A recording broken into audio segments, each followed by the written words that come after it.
So let me start off by saying that paranormal is normal for my family. So ghosts, spirits, spooks, whatever you would like to call them, have never been a taboo subject for us. Growing up, you would see something and you would tell someone, and everyone listens and gives advice. And so I grew up never being afraid of the paranormal and was taught to be respectful. My whole life I've experienced paranormal activity, so it happens and I move on into my senior year of high school.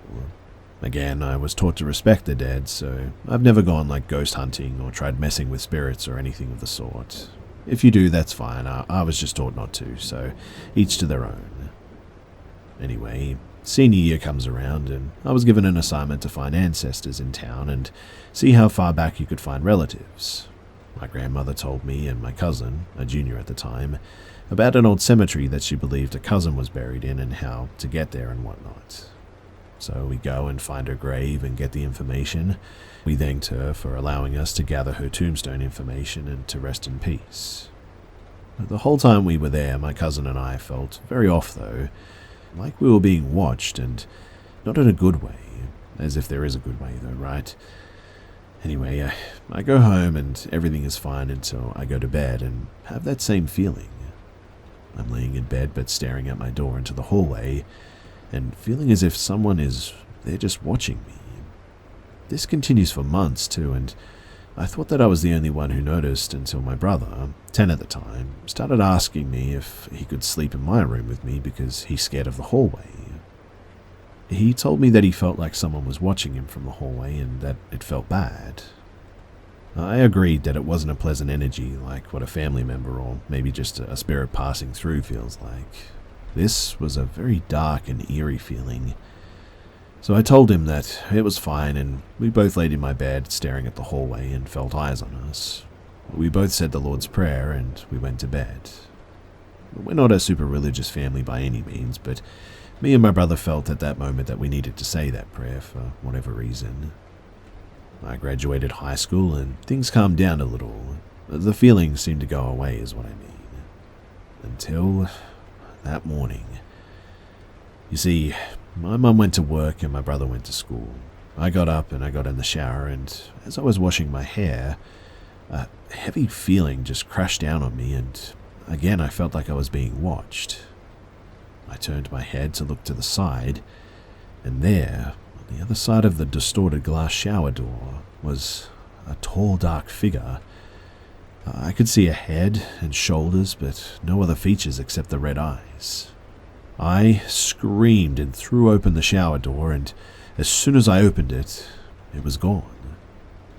I quickly closed the door to check if it was still there, but whatever was there was now missing. Quickly, I got out, getting dressed, wrapping my shampooed hair in a towel, and leaving the house, going straight to my grandmother's, and told her everything, bawling my eyes out. She looked as scared as I did. My grandmother believes that it was a shadow person. Me and my mother had been fighting a lot, as well as full-blown screaming matches, which we never did before the trip to the cemetery. Grandma called my mum and they called someone to cleanse our house. I never went back after that though, and I moved out because I was just too scared to go back. But my mum sold the house and I still get horrible feelings when I drive by it. And that is the worst paranormal experience I've ever had, but I have years of stories. I'm currently 29, so there's a fair few of them, but if anyone wants more, I can definitely share more. Honestly though, be careful where you go and what you bring home with you. Don't make the same mistake that I did. I have no idea who or what it was, but I'm now terrified of that house, and it took almost a year before I stopped having panic attacks in the shower after it too, because, man, it was frightening.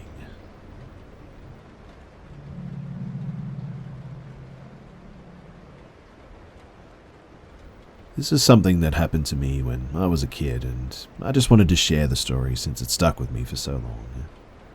I was about 7 or 8 years old. Can't recall exactly, but it was around that age. And one weekend, I was visiting my grandparents, who at the time lived in the countryside. I'm from Bosnia, Europe. They were only about maybe an hour's drive away, and we went there early in the morning. Their house is in this wooded area with a long winding road leading up to each individual house, of which there weren't many, maybe 3 or 4 at most. I knew the area well though, since I went to visit almost every weekend. Besides going up to the houses, there's one section of the road that leads directly into the woods, sort of like a natural trail, I guess. Our car broke down exactly around that spot, flat tire. Since we were very close to where my grandparents live, and my folks knew that I was familiar with the area, they let me go for a walk while my dad fixed the tire. This was at about maybe 9 or 10 in the morning, so they weren't really afraid to let me run around a bit. Being the curious kid that I was, still am, I went for the forest trail since the main dirt road wasn't very exciting. The trees were very tall and dense, so even during daytime it was kind of dark. I went up the forest trail for a few hundred meters in until I came to the crossroads. Now, this was more than 20 years ago, but it left a lasting impression on me, so here's what I recall. In the middle of the crossroads, at the very point that the roads fork, there was a small sort of cave or opening of some sort. I went a bit closer and I noticed what seemed like fireflies sparkling into the pitch black hole. Not sure if fireflies even light up during the day, but that's how I remember it. Besides that, I just felt this, I don't know, it's hard to describe, but the best way I can describe it is presence, as if I wasn't alone there, as if the cavern was beckoning me to enter it. And then I noticed what seemed like several pairs of smaller red eyes peering from the darkness.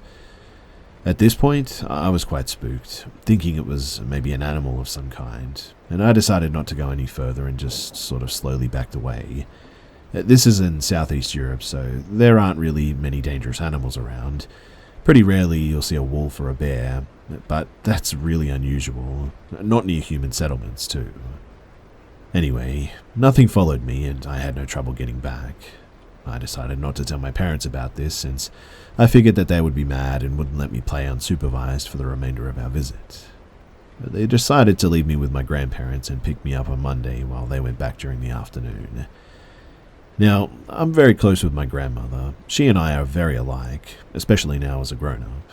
So I told her about the encounter that I had, and she kind of laughed it off, saying, "Honey, there's nothing there, and I walk there every day," but I was adamant about what I saw, and she agreed that we'd go for a walk together and visit that spot.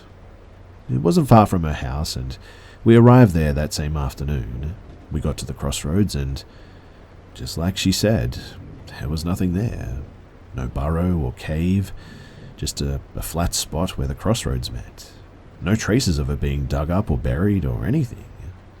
Grandma even asked me, "Are you sure that it was here?" And I replied yes. She didn't think much of it, chalking it up to just childish imagination, but she told me not to venture out here on my own again. We continued our walk, and I just stopped mentioning the event from then on pretty much. But to this day, even after all these years, I still remember this quite vividly. I even find it strange that I'm able to recall the details. And of course, I know memories can become distorted over time, and that what we think we remember may not always be the full picture, since our minds love to fill in the blanks, but I just don't feel that this is the case. I often contemplate what would have happened had I stepped closer or worse, tried to enter that dark cave. I've read about evil places in forests around the world, or places where time and space can become warped and things of this nature. People walking into what they describe as different timelines or alternate dimensions. And perhaps this was one of these places? I don't know, but all I can do is really speculate. My grandparents don't live there anymore too. Grandpa had passed away when I was 16 years old, and my grandma moved to the city in the same building as me and my folks. We still own the house and the land there, but I haven't been there since. My dad goes out there a few times a year just to check up on things and clean up a bit. According to him, the house or land have almost been consumed by all the vegetation around it. They cut the electricity, water, and stuff so they wouldn't have to pay bills, so it's not very convenient staying over there or anything, but I do plan on going there sometime, perhaps during my next time off or vacation from work or something.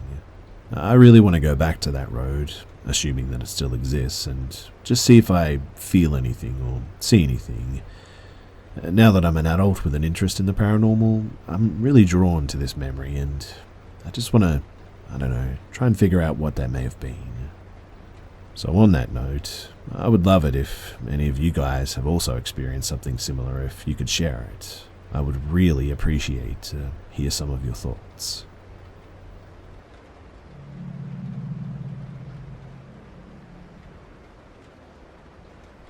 When I was about 11 to 14 years old, I had a best friend named Spencer. Spencer had a decent-sized family, and he also had a big house. We hung out practically non-stop outside of school. He was homeschooled and I was in public school. And during the summer, I practically lived at their house. Spencer had an older brother named Keenan. Keenan was about 5 years older than him and I thought that he hung the moon pretty much. He was really cool and he listened to great music, played guitar, and I always wanted to be around him. One summer though, when I was 13, Keenan went to summer camp. He was supposed to visit the Grand Canyon and go kayaking and do a ton of fun stuff, and we were really jealous.